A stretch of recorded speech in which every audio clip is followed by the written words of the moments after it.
Julian, of course, wanted to be here.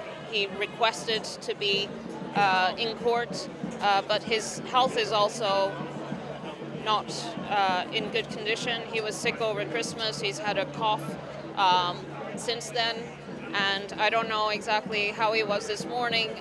When I spoke to him yesterday, he wasn't sure whether he would come in. It was still a possibility, but he spoke to his solicitor, and he's been speaking to his lawyers during the day. So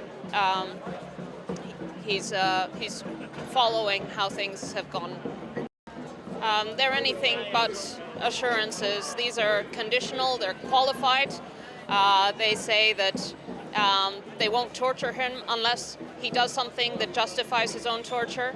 The Australian portion is only after a final decision, i.e. he would be in pretrial detention in torturous conditions for years potentially, and those are the very conditions that the doctors say will kill him, will drive him to commit suicide. So it was just a political excuse to waive through the extradition, the issuance of those so-called assurances.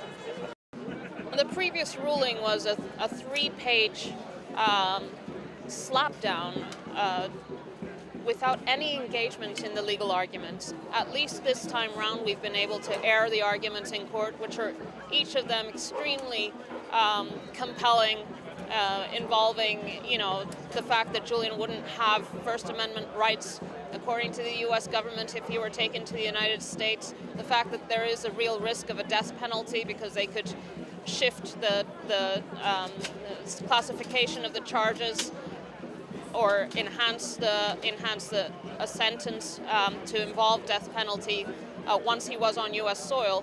Obviously, this goes to the very basics of extraditions. The entire case against Julian is characterized by lawlessness. His legal meetings, privileged legal meetings inside the Ecuadorian embassy, were actively spied on, not just passively. They were targeted. There's recordings of those conversations in hard drives that have been seized by Spanish police, by the agents for the CIA who were recording it.